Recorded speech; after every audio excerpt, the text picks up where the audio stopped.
हे दोस्तों नमस्कार, मैं हूं पवन अलोरिया और आज मैं आपके लिए लाया हूं प्रशस्त्र की स्क्रीनिंग और आइडेंटिफिकेशन की चेकलिस्ट को किस तरह से आप फिल कर सकते हैं और डूज एंड डोंट का क्या यूज है। तो वीडियो को शुरू करते हैं।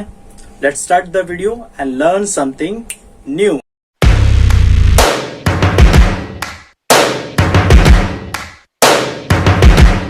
जैसे कि आप सब जानते हैं कि पर्सन विद डिसेबिलिटी एक्ट को चेंज करके अब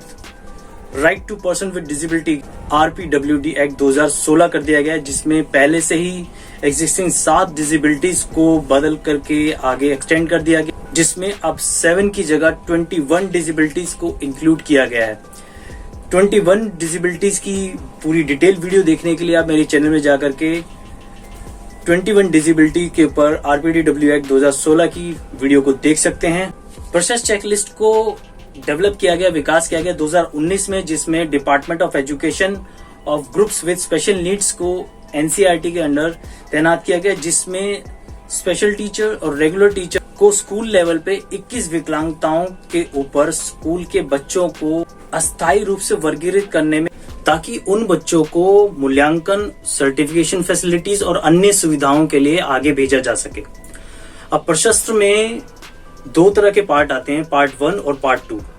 इसको 2 भागों में बांटा गया है।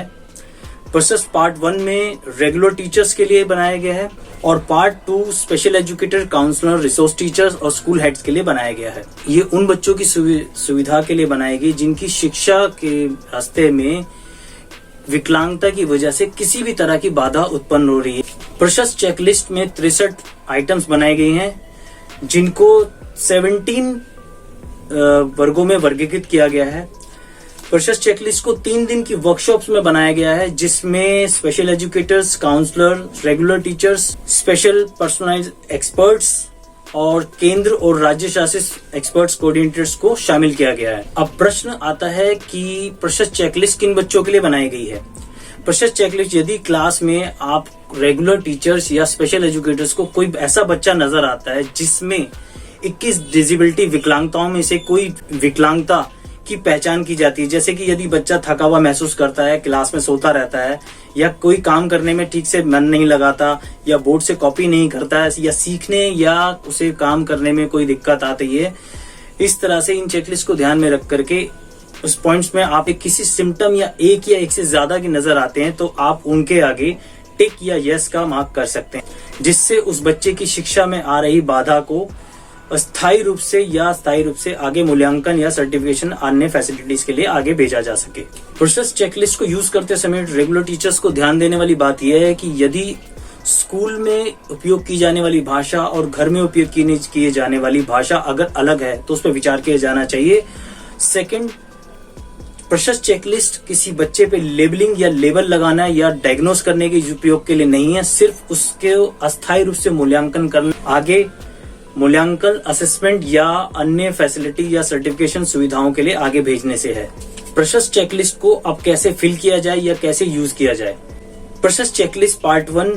सभी रेगुलर टीचर्स को क्लास में जितने भी बच्चे हैं, अगर एक क्लास में 40 बच्चे हैं तो उन 40 बच्चों के लिए हर बच्चे के लिए हर एक कॉपी दी जाएगी, जिसमें रेगुलर टीचर को उसमें दिए गए नजर आने वाले behavioural, social, academic, non academic, खेल कूद के नौर पे देख करके उन पे सिम्टम्स को यस या टिक किया जाना चाहिए और आगे स्कूल हेड को फॉरवर्ड किया जाना चाहिए। अब थर्ड पॉइंट ये आता है कि अगर आपके स्कूल में, किसी स्कूल में स्पेशल एजुकेटर, रिसोर्स टीचर या काउंसलर उपलब्ध नहीं है, तो इसमें स्कूल हेड की रिस्पॉन्सिबिलिटी ये बनती है कि वो पार्ट 1 रेगुलर टीचर के द्वारा दी गई जानकारी को अपने नियरेस्ट हेल्थ सेंटर्स के द्वारा हेल्प के थ्रू उसे आगे फिल करके उसे आगे मूल्यांकन, असेसमेंट या सर्टिफिकेशन की या अन्य सुविधाओं के लिए आगे फॉरवर्ड किया जाना चाहिए। पार्ट 1 को फिल करने से पहले रेगुलर टीचर को अपनी स्कूल की ओरिएंटेशन मीटिंग को अटेंड करना जरूरी है, जिसमें special educator, counsellor, resource teacher, school heads की मीटिंग में इसको डिस्कस किया जाना चाहिए कि उसको किस तरह से फिल किया जाना है, और इसके लिए आप मेरी वीडियो भी देख सकते हैं। और इसमें नेक्स्ट पॉइंट ये आता है कि इस रेगुलर टीचर को, क्लास टीचर को, इसमें अन्य सब्जेक्ट टीचर्स की भी हेल्प ले सकते हैं कि बच्चे के बिहेवियरल, एकेडमिक और सोशल चीजों को ऑब्जर्व करने के लिए। यदि उनमें से कोई एक या एक से ज्यादा सिम्टम नजर आता है तो आप उस पर यस या टिक को कर सकते हैं। इसके अलावा ये जितनी भी डिटेल्स हैं सारी कॉन्फिडेंशियल है।